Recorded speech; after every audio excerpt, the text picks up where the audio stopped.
আসসালামু আলাইকুম বন্ধুরা, সবাই কেমন আছেন? আমি খান জুবাইদ হোসেন খানস গ্লোবাল থেকে আছি আপনাদের সাথে। আজকে আমরা জিন্সের প্যান্টের লিভাইস প্যান্ট নিয়ে কিছু কথা বলবো, কারণ লিভাইস প্যান্টে অনেকের অনেক অ্যাডিকশান এবং কোশ্চেন আছে।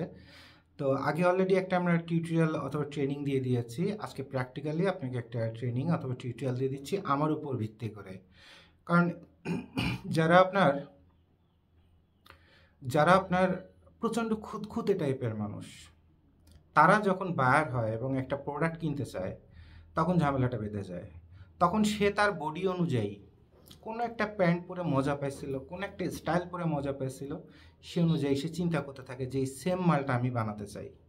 এখন সে কখনো চিন্তা করে না তার বডি, তার হাইট, তার স্বাস্থ্য, তার কোমরের লেন্থ, তার বুকের লেন্থ সব কিছু কোথায় কেমন আছে, এটা কি স্ট্যান্ডার্ড কিনা। যদি স্ট্যান্ডার্ড হয়, তারপরে ওই স্ট্যান্ডার্ড বডিতে যখন একটা প্যাটার্ন দাঁড় করানো হয় অথবা স্যাম্পল দাঁড় করানো হয়, তখন এটা পারফেকশন আসে। এখন একটা এভারেজ স্বাস্থ্যের, এভারেজ হাইটের একটা বডির উপর একটা মাল তৈরি করা হবে এবং বাইরের স্বাস্থ্য, হাইট ঠিক আছে কিন্তু স্বাস্থ্য কম, তো সে কিন্তু প্যান্টটা পরে কখনোই মজা পাবে না, তার মন ভরবে না, কি মাল বানাইছে ভাই, পছন্দ হচ্ছে না। আবার লিভাইসের কিন্তু আপনার স্কিন ফিট আছে, বেগি ফিট আছে, বুট কাট আছে, স্লিম বুট কাট আছে, তারপর বেগি বুট কাট আছে, অসংখ্য অসংখ্য স্ট্যান্ডার্ডের প্রোডাক্ট আছে। এখন আমি যদি লিভাইস কথাটা মুছে দিয়ে পিছনে যে লেদার প্যাচটা থাকে, লেদার প্যাচটা মুছে দিয়ে যদি তাকে 10টা লিভাইসের প্যান্ট দেখাই, দেখবেন যে তার একটা প্যান্ট হয়তো বা পছন্দ হচ্ছে আর একটা পছন্দ হচ্ছে না, কিন্তু সে জানতো না এগুলো সব লিভাইস। কথা বুঝতে পারছেন? তাই এইগুলো হচ্ছে কাস্টমারদের মাইন্ড সেটআপের প্রবলেম, মেন্টাল খুঁতখুঁতানি প্রবলেম। এই প্রবলেমগুলো সবার আগে ব্যবসা করতে গেলে সেগুলোকে সবার আগে ওভারকাম করতে হবে। কারণ আপনি আপনার বডি যদি স্থূল না হয়ে যদি পাতলা হন, তাহলে আপনি আপনার বডিতে ফিটিং অনুযায়ী একটা কাপড় বানাবেন, সে কাপড় সেই প্যাটার্নে মাল তৈরি হবে, এরপর মার্কেটে যখন ছাড়বেন সবাই বলবে মাল অনেক টাইট হয়ে গেছে, এটা চলবে না, তখন মহাবিপদে পড়ে যাবেন না? তাহলে সবসময় এভারেজ নিয়ে চিন্তা করতে হয় সব সময়। আসেন এবার আমরা একটা লিভাইসের, আমাদের তৈরি করা একটা লিভাইসের ফিটিংটা আপনাদের দেখায় দিই। ওকে, প্রচণ্ড গরম, যাই হোক অনেকক্ষণ গোডাউনে কাজ করতেছিলাম। তো এইটা হচ্ছে একটা লিভাইসের প্যান্ট, এটা হলো একটা লিভাইসের প্যান্ট আমাদের তৈরি করা 12 আউন্স দিয়ে।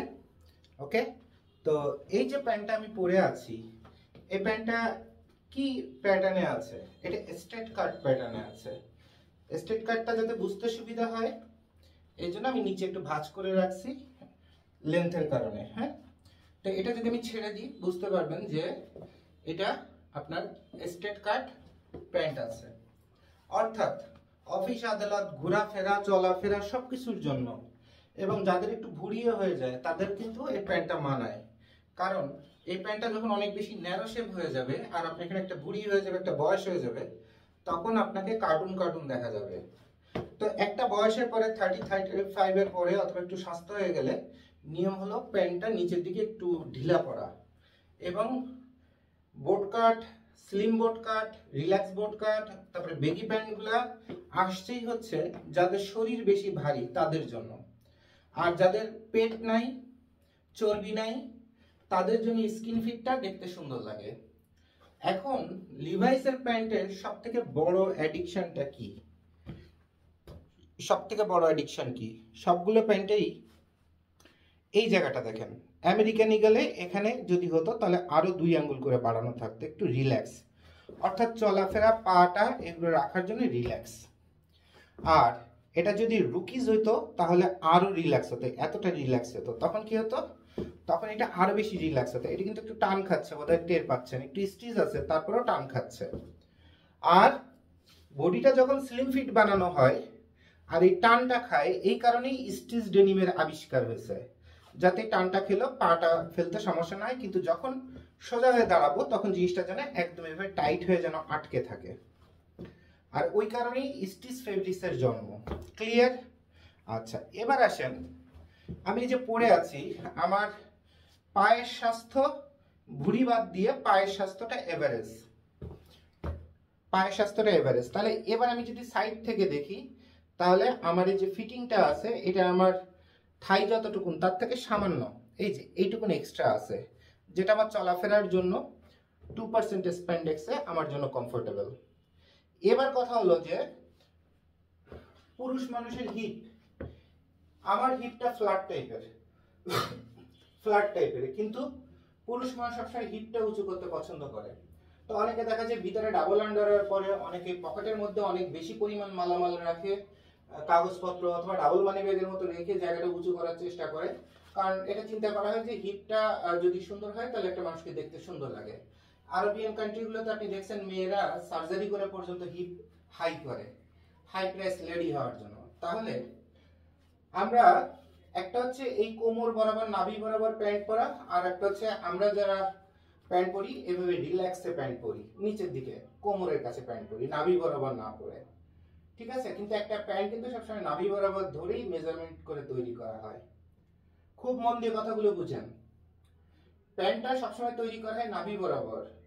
এখন আমি যদি নাভি বরাবর তৈরি করে একটা প্যান্ট যদি এখানে যদি পরি অথবা আরো যদি নামায় পরি, তাহলে বিষয়টা কেমন দেখা যাচ্ছে?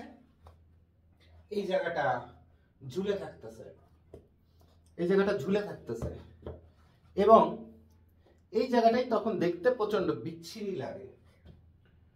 বিচ্ছিরি লাগে, যার কারণে যারা খুব স্মার্টলি চিন্তা ভাবনা করে তারা সবসময় প্যান্ট যেটা চায়, তারা চায় কি এই বরাবর জায়গাটা যেন আপনার সবসময় টাইট ফিট হয়ে থাকে, অর্থাৎ এরকম হয়ে থাকে। খুব মন দিয়ে দেখেন, আমি কাপড়টা টেনে ধরতেছি নিচ দিয়ে, হ্যাঁ, এই বরাবর হয়ে থাকে। তাহলে অর্থাৎ এই বরাবর সুতাটাই যেন টান খায়, টান দিলে তখন হিপটা একটু জেগে উঠে। মেকানিজম তো সেইটাই, তাই না? যেমন এই প্যান্টটা এখন লুজ আছে, আমি প্যান্টটা যদি যেভাবে ম্যানুফ্যাকচারিং করা হয়েছে সেভাবে সেই পজিশনে যদি আমি প্যান্টটা পরি, তাহলে দেখেন এই টানটা খায় এবং তখন হিপটা, আমার হিপটা ফ্ল্যাট, তারপরে হিপটা কিছুটা জেগে উঠে, দেখেন।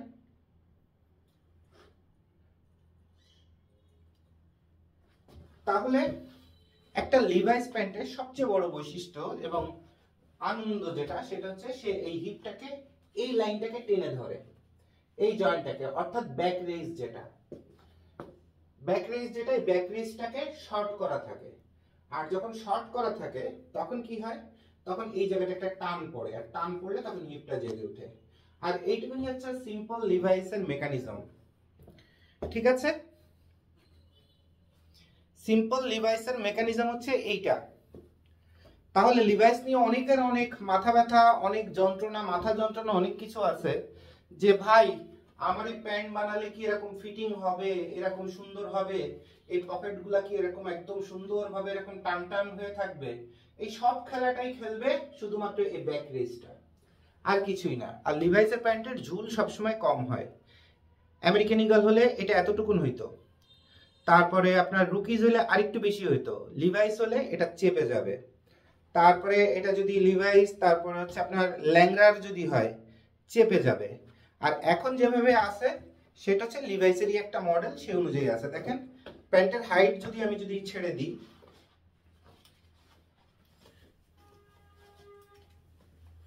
প্যান্টের হাইটটা যদি এবার আমি ছেড়ে দিই, শেপটা দেখেন কত সুন্দর একটা স্ট্রেট কাট শেপ আছে। আবার থাই বরাবর এটা চেপে ধরে আছে, থাই বরাবর চেপে ধরে আছে, আবার নিচে একদম স্ট্রেট আছে, ওকে। আর এরপর আমি যদি প্যান্টটা পজিশন মতো যদি করি, তাহলে আমার হিপটা, আমার তো হিপ একদম ফ্ল্যাট, তারপরে হিপটা জেগে আসতেছে এবং ফ্রন্ট সাইডটাও সুন্দরভাবে তখন এটা বসে যাচ্ছে। আর তখনই মানুষ বলছে ওয়াও ভাই প্যান্টটা ফাটাফাটি, এটাই বোধহয় অরিজিনাল। বেসিক্যালি আপনি আপনার নিজস্ব ব্র্যান্ডেও যদি এভাবে যদি আপনি কাপড় যদি তৈরি করেন, তা আপনার ব্র্যান্ডটা চলতে বাধ্য, কারণ এই কাপড়টার মধ্যে মজা দেওয়া আছে, ওকে।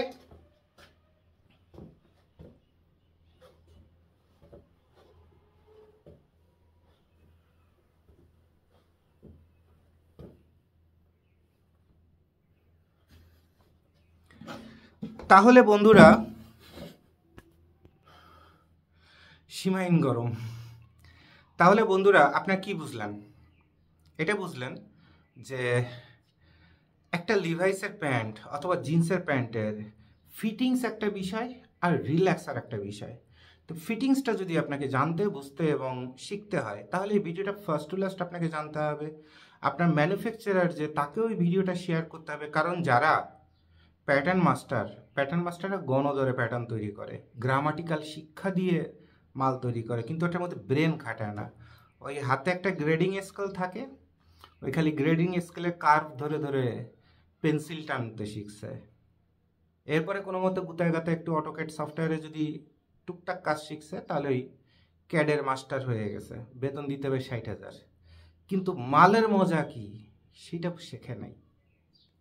তা একটা মাল বানাতে গেলে কাস্টমারের কি চাহিদা, কাস্টমারের মনের কি ইচ্ছা, সেই ইচ্ছাটা যদি আপনি ওখানে যদি পূরণ করতে চান, তাহলে অবশ্যই আপনাকে এইটা থাকতে হবে, সেন্স থাকতে হবে যে কোথা থেকে কোন জিনিসটা টান খাচ্ছে, কোথার থেকে কোনটা লুজ হচ্ছে, কোথার থেকে কোনটা ফ্লেক্সিবল হচ্ছে, কোথার থেকে কোনটা ডিস্টার্বিংয়ে পরিণত হচ্ছে, কোথার থেকে কোনটা অ্যাডিকশানে পরিণত হচ্ছে।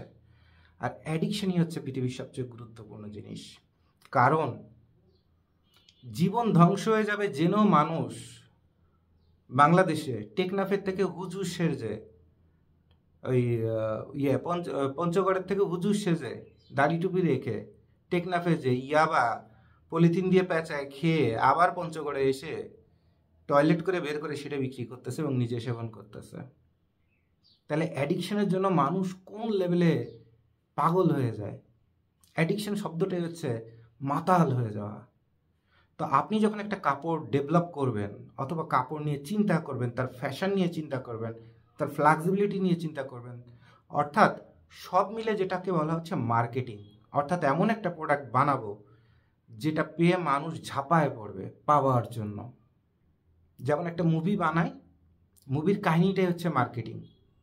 ওই কাহিনীর উপর ভিত্তি করে নায়ক নায়িকা সুপার হিট হয়ে যাবে, মানুষ লাফালাফি করবে, ঝাপাঝাপি করবে, কোটি কোটি টাকার ট্রেড হবে, অনলি ফর কি রাইটার যে গল্পটা লিখছে, কে কাহিনীটা পার্ট টু পার্ট সাজাইছে। কিন্তু আপনারা কিন্তু সারা জীবন ধরে খালি মুভি দেখেন, কিন্তু কখন একবারও মুভিটাকে লিখছে সে লেখকের নামটা কখন আপনারা লক্ষ্য করে দেখেন না, যে এত বড় মাপের একজন লেখক এত সুন্দর করে কাহিনীটা সাজাইছে, তাহলে তাকে মনে মনে একটা স্যালুট দেই।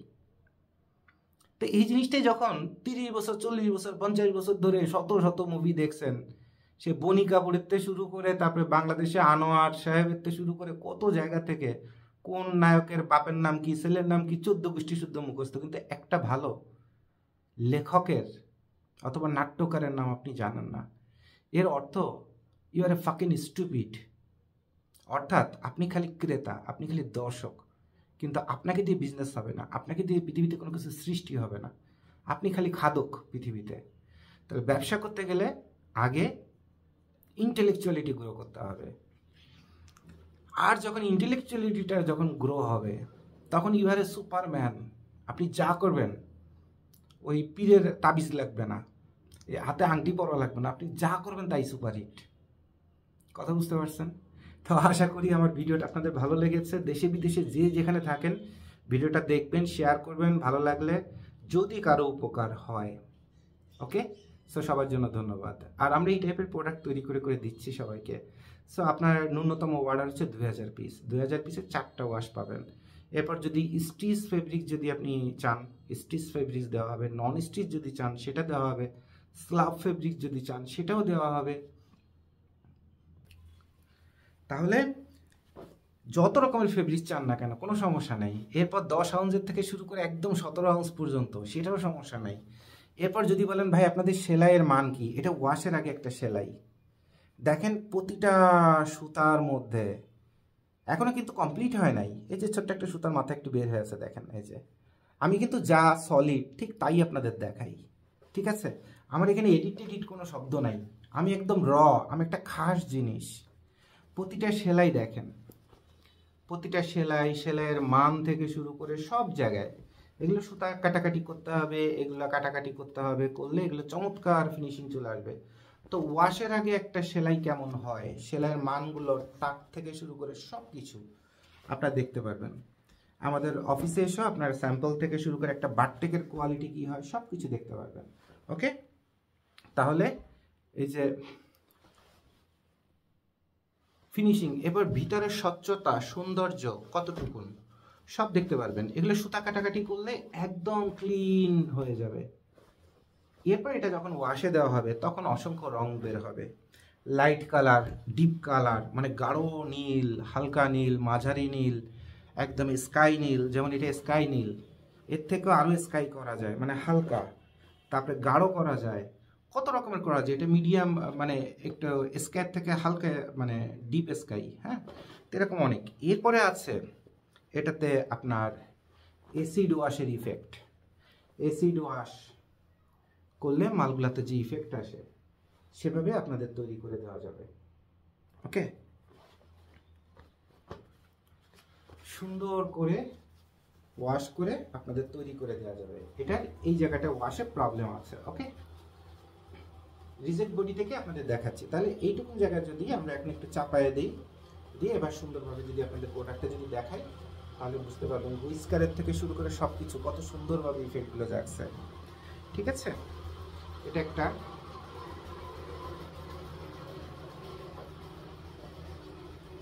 দেখেন। এরপরে স্টিচ থেকে শুরু করে এরপর অনেকে আছেন কন্ট্রাস্ট পছন্দ করেন, কন্ট্রাস্ট অর্থাৎ বিভিন্ন রকমের কন্ট্রাস্টের কাজ। এরপর অনেকে আছে স্টোন দিয়ে কাজ করতে চান, যেমন এই জায়গায় স্টোন বসাতে চান, এখানে স্টোন বসাতে চান, মেটাল বসাতে চান, অ্যাক্সেসরিজ বসাতে চান, যা যা করতে চান না কেন, কোনো সমস্যা নেই। আমরা হচ্ছে আমাদের কোম্পানিকে মাঝে মধ্যে বলি একটা ফ্যাশন গ্যারেজ, অর্থাৎ এখানে আপনি আপনার মেধা কাটানোর সুযোগ পাবেন। বাংলাদেশের কোনো ফ্যাক্টরিতে 2000, 5000, 10,000 পিসের নিচে কথা বলতে গেলে বলবে সরি ভাই, ইন্টারেস্টেড না। বাংলাদেশে এমনি বড় বড় গার্মেন্টসগুলো সব তো ধ্বংস হয়ে গেছে মোস্টলি। আর মোটামুটি 120টা মেশিন যারা আছে 2 লাইন, সেই বলে দেয় যে ভাই 5000-এর নিচে কাজ করি না, আর এক্সপোর্ট ছাড়া কাজ করি না। আর নিজে আমাকে এক্সপোর্টের এলসি অথবা ডকুমেন্টস দিবেন, আমি মাল এক্সপোর্ট করব। কথা বুঝতে পারছেন? মানে আপনার ব্যবসা শেষ। আমাদের এখানে এগুলো হয় না। আমাদের এখানে ন্যূনতম 5000 আর 2000, জিন্স আইটেম হলে 2000, শার্ট আইটেম হলে 2000, আর হচ্ছে আপনার গেঞ্জি কাপড় হলে ন্যূনতম 500-1000 করে প্রোডাকশন করা যায়। ঠিক আছে, আর অতিরিক্ত কাস্টমাইজেশন, সাপোজ এই ফেব্রিক্সটা এমন একটা ফেব্রিক চান যেটা প্রোডাকশন ছাড়া সম্ভব না, সেক্ষেত্রে আবার 24,000, কারণ ওটা 24,000-এর নিচে কেউ আপনাকে করে দিতে পারবে না, কারণ 10 টনের নিচে ফেব্রিক্স তৈরি করা যায় না মানুষের কোনো জায়গা থেকে। তাহলে ফেব্রিক যদি তৈরি করতে হয় তাহলে তো 10 টনের অর্ডার দিতে হবে। সেক্ষেত্রে দেখা যায় টি শার্ট হলে 24,000 টি শার্টের অর্ডার। যার কাছে যান, আপনি নিজে ফ্যাক্টরি মালিক হলে আপনিও সেম ঘটনাটা ঘটবে। তবে আমাদের এখানে সর্বনিম্ন রেটে সর্বোচ্চ ফ্যাসিলিটিস দেওয়া হয়। তো যদি কারো ভালো লাগে আসবেন আমাদের কাছে, ইনশাল্লাহ কাজ করার সুযোগ হবে। প্রচণ্ড গরম, আর কথা বলতে ভালো লাগতেছে না, আর আমার স্টুডিওতে ফ্যান ছেড়ে দিলে তো আপনাদের সঙ্গে কথা বলা যাবে না, কথা শুনতে পারবেন না। আবার আমি খুব গরিব ব্যবসায়ী, ছোট ব্যবসায়ী, এই নতুন এই রুমটাতে কোথাও কোনো এসি টেসি কোনো কিছু লাগানো নাই, তো হিউজ গরম, দম বন্ধ আসতেছে। তো ইনশাল্লাহ সব কিছু হয়ে যাবে। সবেমাত্র দোকানটা চালু করেছি, এটা জাস্ট একটা স্টুডিও। আপনাদের একটা ভিডিওতে সম্ভবত দেখাই দিছি যে ছোট্ট মাত্র 2000 টাকা ভাড়া দিয়ে, 5000 টাকা অ্যাডভান্স দিয়ে রাস্তার পাশে একটা চার দোকানকে কীভাবে স্টুডিও বানায়, মানুষের সঙ্গে কথা বলা যায়। আপনার যদি মন যদি সৎ হয়, আপনার কর্মের মধ্যে যদি চেষ্টা শক্তি, ইচ্ছা শক্তি থাকে, আপনি কত ছোট কেউ এটা দেখবে না, আপনাকে মানুষ টেনে উঠায় নিয়ে যাবে। কারণ মানুষ আপনার কোয়ালিটিটা দিয়ে সে তার ব্যবসাকে দাঁড় করাবে, আর আপনার কোয়ালিটির কারণে আপনিও সামান্য কিছু পেয়ে পেয়ে আস্তে আস্তে বড় হতে থাকবেন। আর এটা হচ্ছে ভদ্রচিত, কৃতজ্ঞতা বোধ সম্পন্ন চমৎকার একটা পৃথিবী এবং বাণিজ্যিক সম্পর্ক। আর এই সম্পর্কগুলো মৃত্যুর আগ পর্যন্ত টিকে যায়। ঝড় ঝাপটা ভুল ভ্রান্তি যত যাই আসুক না কেন, এই সম্পর্কগুলো টিকে যাবেই। তো আমি সেটাতে বিশ্বাসী, আমি রতে বিশ্বাসী। আর তাহলে এরকম এই যে ঘেমে যাচ্ছি, তারপরে আমি বিচ্ছিরিভাবে ভিডিও আপনাদের সঙ্গে আমি করতাম না। আমি সেজেগুজে মেকআপ দিয়ে এসে 8-10 জনের মতো যেভাবে সংবাদ পড়ে ওভাবে আপনাদের আমি শেখাতাম। বাট আপনাদের দেখাচ্ছি যে এই ঘাম যেটা ঝরতেছে, এই মূল্যটা ইনশাল্লাহ আমি বের করে ছাড়ব। এই ঘামের মূল্য সৃষ্টিকর্তা আমাকে দিবে, যদি আমি আমার ওয়াদা, কমিটমেন্ট এবং কার্যকলাপে ঠিক থাকি। কাজ করতে গেলে অনেক রকমের প্রবলেম হচ্ছে, রাষ্ট্রীয় প্রবলেম হচ্ছে, ব্যবসায়িক ক্ষয়ক্ষতি হচ্ছে, পারিপার্শ্বিক হচ্ছে, কখনো দেউলিয়া হচ্ছি, আবার কখনো ঘুরে দাঁড়াচ্ছি, বাট মন ভালো বলে সৃষ্টিকর্তা এখনো বাঁচায় রাখছে। ঠিক আছে, সো কাজ করতে গেলে ভালো মন্দ আপনার তরফ থেকে হতে পারে, আমাদের তরফ থেকে হতে পারে, কখনো ডিলে আপনার তরফ থেকে হতে পারে, আমাদের তরফ থেকে হতে পারে, ইট ডাজেন্ট ম্যাটার। বাট যৌথভাবে একটা কাজকে সাকসেসফুল করাটাই হচ্ছে বিজনেস। ছেড়ে গেলে যাওয়া যায়, সংসার যেমন ছেড়ে দিলে জায়গায় বসে ছেড়ে দেওয়া যায়। 20 বছরের সংসারে 2টা মুখের কথাতেই ডিভোর্স হয়ে যায়, বাচ্চাদের জীবন ধ্বংস হয়ে যেতে পারে। একটা ফ্যাক্টরি ছেড়ে আরেকটাতে যাবেন, আরেকটা ছেড়ে আরেকটাতে যাবেন, ওই ঘুরে ফিরে আপনাকে যেখানে কমিটমেন্ট এবং কোয়ালিটি আছে ওখানে আসতেই হবে। আর এইটা হচ্ছে ব্যবসার একমাত্র সূত্র, যে আমার একদিন ডিলে হোক, একটু খারাপ হয়েছে, পরের বার আরও চেষ্টা করে ভালো করে কাজটা করে দিই, কোনো সমস্যা নেই। 2 টাকা বেশি 2 টাকা কম সেটাও বিষয় না। বিষয়টা হচ্ছে যে আমি যে প্রোডাক্টটা তৈরি করব, এই প্রোডাক্টটার কোয়ালিটি ম্যাচলেস হতে হবে, অবশ্যই 10 জনের থেকে আলাদা হতে হবে। অনেকে বলেন যে ভাই আমি তো নিউ মার্কেটের সামনে হকার আছে, ওখানে মিনিমাম 5,000 হকার আছে, ভাই ওখানে যে আমি নতুন মাল নিয়ে বেসবো, সবার থেকে 5 টাকা কমে না দিলে ভাই মানুষ কেন আমার মাল কিনবে? আমাকে তো কেউ চিনেই না, আমাকে তো কেউ চিনেই না। ওখানে অলরেডি 200 ভ্যান মাল বিক্রি করতেছে, অথবা 500 ভ্যানওয়ালা মাল বিক্রি করতেছে, ভাই সবাই 60 টাকা করে বিক্রি করছে, আমি ভাই 55 টাকা না দিলে আমার কাছে কেন কাস্টমার আসবে? তো ওইটার কোশ্চেন হচ্ছে ভাই আপনার কাছে কোনোদিন কোনো কাস্টমার আসবে না, ইভেন আপনার বউ পর্যন্ত বাইকে আরেকজনের সাথে বেরোয় চলে যাবে, because you don't have quality, আপনার কোয়ালিটি নেই। সবার আগে আপনাকে কোয়ালিটি থাকতে হবে। আপনি চিন্তা করবেন সবাই 60 টাকা করে মাল বিক্রি করবে, আমি বিক্রি করবো 90 টাকা করে, কি কারণে? মানুষকে আমি সবার আগে দেখাবো ভাই আমার মালটা দেখেন, সেলাইয়ের কোয়ালিটি দেখেন, ফিনিশিং দেখেন, কিউসি পয়েন্ট দেখেন, সব কিছু দেখেন, সুতা কাটাকাটি দেখেন, তারপরে কাপড়ের পারফেকশন দেখেন, সব কিছু দেখেন। এরপর ভাই মালটা কেনার দরকার নেই, কারণ আমার মালটার দাম ভাই 90 টাকা, আর পাশে সবাই 60 টাকায় বিক্রি করতেছে। আমার এটা শুধুমাত্র বড় লোকরাই মালটা ধরে, যারা রুচিশীল ব্যক্তিত্ববান তারা আমার মালটা ধরে, আর গণধরে যারা কিনে সব ওইসব ভ্যানেতে কিনে। তাহলে আমার মনে হয় না ভাই আমার এই মালটা আপনার পোষাবে, অথবা আপনার ক্যাপাসিটিতে হবে, বলে ছেড়ে দেন। ওই যে মালের যে ধরে যে মজাটা পাইছে, সেলাই দেখার যে মজাটা পাইছে, কোয়ালিটির যে মজাটা পাইছে, ও সারা দুনিয়া ঘুরতে থাকবে। ওই 200 ভ্যান তো দূরের কথা, ওরকম 2000 ভ্যান ঘুরে এসে লাস্টে ভাই আর 20 টাকা কমে হয় না। আপু সরি, আমি হাত জোর করে ক্ষমা চেয়ে নিচ্ছি, নিচে আমি হলে আমি ব্যবসা করে টিকতে পারবো না, সরি। ঠিক আছে ভাই, তাহলে দেন, তখন মালটা নিয়ে চলে যাবে। তাহলে 2000 অথবা 200 মানুষের মধ্যে আপনাকে নাম্বার 1 পজিশনে যেতে, আরও বেশি মুনাফা অর্জন করতে, দ্রুত মানুষের নজরে পড়তে গেলে আপনাকে সবার আগে যেটা করতে হবে, সবাই যত কমে মাল বিক্রি করে তার থেকে বেশি দামে আপনি মাল বিক্রি করবেন। আচ্ছা, ইন্ডিয়া তো সবসময় কম দাম কম দাম কম দাম আর কম দাম খুঁজে, মাল বিক্রিও করে কম দাম কম দাম কম দাম। বাট জার্মান কি করে? জার্মানি কি ইন্ডিয়ার মতো এত প্রতিষ্ঠান আছে, এত ব্যবসা প্রতিষ্ঠান আছে, এত মানুষ আছে, এত কাস্টমার আছে জার্মানি? ইন্ডিয়াতে যে পরিমাণ কাস্টমার, ক্রেতা এবং ব্যবসায়ী আর উদ্যোক্তা, তার 10 ভাগের 1 ভাগ জার্মানে আছে? নাই। বাট জার্মানে অল্প কাজ করছে, অল্প ফ্যাক্টরি, প্রতিটা ফ্যাক্টরি টপ লেভেলের, আপনার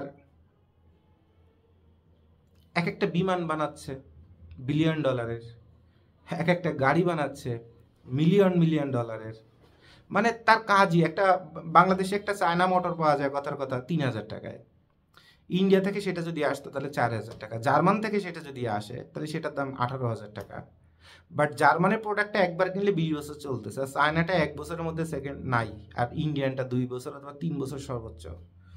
তাহলে মানুষ জার্মানের প্রোডাক্টটাই কিনবে, কারণ আমি ইন্ডিয়ান একটা মোটর যদি 3 বছর যদি চলে, 3,000 টাকা করে দাম, তাহলে 20 বছরে কয়টা লাগবে? 3 সাথে 21, মনে করেন 60টা লাগবে। তা 60টার দাম কত হলো? 60টার দাম কত হলো বলেন? 3 সাথে 21,000 হয়ে গেছে, অথবা 4 সাথে 28,000 টাকা হয়ে গেছে। আর এই 4 বার যে আপনি লেবার আনবেন, এই 7 বার যে মোটর নষ্ট হবে, লেবার আনবেন, সেটিং করবেন, সার্ভিস করাবেন, এর মধ্যে ক্যাপাসিটার যাবে, কত কত কত ঘটনা ঘটবে। তা প্রায় আপনার 40,000 টাকা এই 20 বছরে চলে যাবে। হচ্ছে বেটার জার্মানের একটা প্রোডাক্ট এনে আমি লাগাই দিলাম একবারে, অথবা জাপানি একটা প্রোডাক্ট এনে 20,000 টাকা দিয়ে লাগাই দিলাম একবারে, 20 বছর চলে গেল, কোনো প্যারাই নেই। আরও গর্ব করে বললাম এই বেটা দেখ তোরা তো সব ফকিনি, আশপাশে তোরা সব মোটর লাগাইছি, তার খালি ওই টেকনিশিয়ানের পিছনে দৌড়োস, আর তোর বাড়াইটিরা খালি পানি নিয়ে লাফালাফি করে আর গালাগালি করে তোরে। আর আমার দেখে একটা মোটর লাগাইছি 20 বছর ধরে চলতেছে, দেখ দেখ দেখে পাবি কিনা দেখ। অর্থাৎ তখন আমি গর্বও করতেছি, কথাটা বুঝতে পারছেন? তো জার্মানির কোম্পানি যারা এত টাকা দামে, মানে ইন্ডিয়া চায়না থেকে 5 গুণ 10 গুণ দামে মাল বিক্রি করছে, তারা কি ফ্যাক্টরি চালাচ্ছে না? তারা কি দেউলিয়া হয়ে গেছে? বরঞ্চ ইন্ডিয়া বাংলাদেশে চায়নাতে প্রোডাকশন কস্ট যত কম, লেবার কস্ট থেকে শুরু করে সব কিছু জার্মানি অনেক বেশি। ওদের একটা লেবারের বেতন আছে 5 লাখ 7 লাখ 10 লাখ টাকা করে প্রতি মাসে, যেখানে আমরা দিই কথা কথা 12,000 টাকা। তারপরে কি তারা দেউলিয়া হয়ে গেছে? নো, দেউলিয়া হয় নাই। তাদের টার্গেট একটাই, সমাজে যারা বিত্তশীল, যারা টাকা খরচ করতে চায়, উড়াইতে চায়, সেই টাকাটাই শুধুমাত্র ধরো। আর তারা উড়াবে কখন? যখন দেখবে সামথিং ম্যাচলেস, অর্থাৎ এটা আর কারোর সাথে ম্যাচিং হয় না, একটা অসাম, ইউনিক এবং সুপার স্টেবল এবং সুপার কোয়ালিটির একটা প্রোডাক্ট। তারা তখন 100 টাকা দিয়ে মালটা না কিনে 1000 টাকা দিয়ে মালটা কিনবে, বরঞ্চ এই মালটা কেনার জন্য বিট করবে। একজন যদি 1000 বলে, আরেকজন বলে যে 1200 দেবো, আমারে দাও। যেমন বুগাটি বেরন গাড়িটা এখন যদি একটা ইউনিক প্রোডাক্ট বিক্রি করে, আর যদি কথার কথা একটা বুগাটি বেরন কিনতে চাচ্ছে কে? সালমান খান। কত কোটি টাকা দিয়ে? মনে করেন 65 কোটি টাকা দিয়ে। একটা গাড়ি জাস্ট রাস্তা চলবে, টোক্কা খাইলে শেষ। আর এমনই স্পিড, একটু ডাইনে বামে গেলেই মনে করেন যে নাড়াচাড়া উল্টাপাল্টা, একটা 1 সেকেন্ডের মধ্যে গাড়ি শেষ। 65 কোটি, তাহলে বুঝেন 65 কোটি টাকা রাস্তার পরে ঘুরতেছে। তাহলে সালমান খান একটা 65 কোটি টাকা দিয়ে যদি একটা বুগাটি বেরন করে কেনে, তার 1 মাসের মধ্যেই দেখবেন শাহরুখ খান কিনে ফেলছে 67 কোটি টাকা দিয়ে। ওই যে 2 কোটি টাকা দিয়ে বেশি দিয়ে কিনছে, যে আমারটা আরেকটি ইউনিক, আরও লেটেস্ট, আমারটা ও সালমান ও তো কিনেছে, 60 কোটি না? আচ্ছা আচ্ছা, তাহলে আমার এটা তো 72 কোটি পড়ছে, এটা আরও লেটেস্ট মডেল, অমুক তমুক হ্যান ত্যান। অর্থাৎ এই 12 কোটি টাকা বুগাটি বেরন এক্সট্রা লাভ করলো, কারণ সালমান খানের থেকেও আরেকজন টক্কর দেওয়া পাবলিক রে সে খুঁজে পাইছে কাস্টমার হিসাবে। বিজনেস অ্যাকচুয়ালি এভাবে গ্রো করে। একজন মেজর একটা বাড়ি বানাইছে, ওর পাশে আর এক মেজর জমি কিনছিল, কথা বুঝতে পারছেন? অথবা একজন কর্নেল, মেজরের উপরে লেফটেন্যান্ট কর্নেল, একজন লেফটেন্যান্ট কর্নেল একটা বাড়ি বানাইছে ডুপ্লেক্স, তার পাশে একজন জুনিয়র মেজর এসে জমি কিনছে।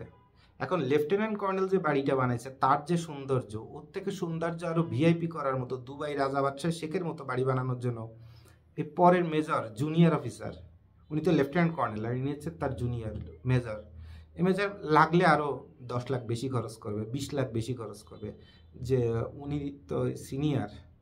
আচ্ছা ঠিক আছে, বাড়ি একটা বানাও, আমি তো কদিন পরে লেফটেন্যান্ট কর্নেল হব, লাগলে 10 লাখ বেশি নিবা, কিন্তু বাড়ি যদি হচ্ছে সুন্দর না, আর মানুষ যদি না বলছে যে হচ্ছে দামি বাড়ি, হচ্ছে কোয়ালিটি বাড়ি, তাহলে কিন্তু তোমার মতো ডিজাইনের একদম বাইন্দে বুট দিয়ে পাড়ায় মেরে ফেলে দিব।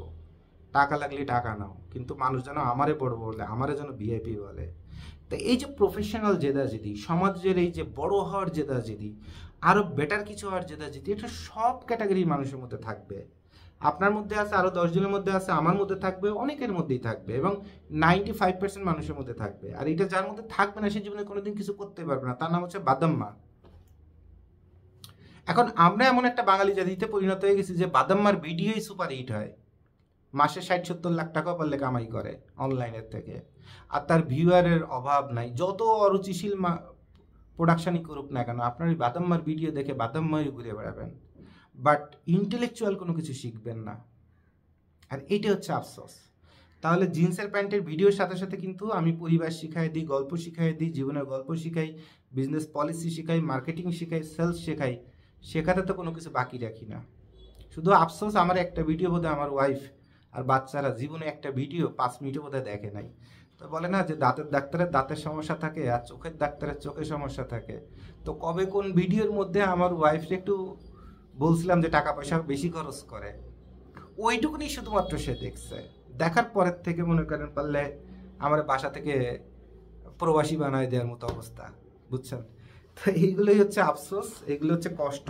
আপনারা দেখবেন, ফার্স্ট ক্লাস ভিডিও দেখবেন, কারণ আপনার পরিবারে যে ইনকাম করে সে যে কোনো ১ সেকেন্ডের মধ্যে মারা যেতে পারে। তখন আপনার জীবনটা চলবে কিভাবে? শরীর বিক্রি করে? নাকি আরেকজনের গলগ্র হয়ে যেয়ে? খালি এইটুকুন ব্রেনের মধ্যে নেন, তারপরে বুঝতে পারবেন জীবন কত কঠিন। তাহলে নিজের পায়ে নিজের কিছু করতে হবে। সবার জন্য শুভকামনা। আসসালামু আলাইকুম।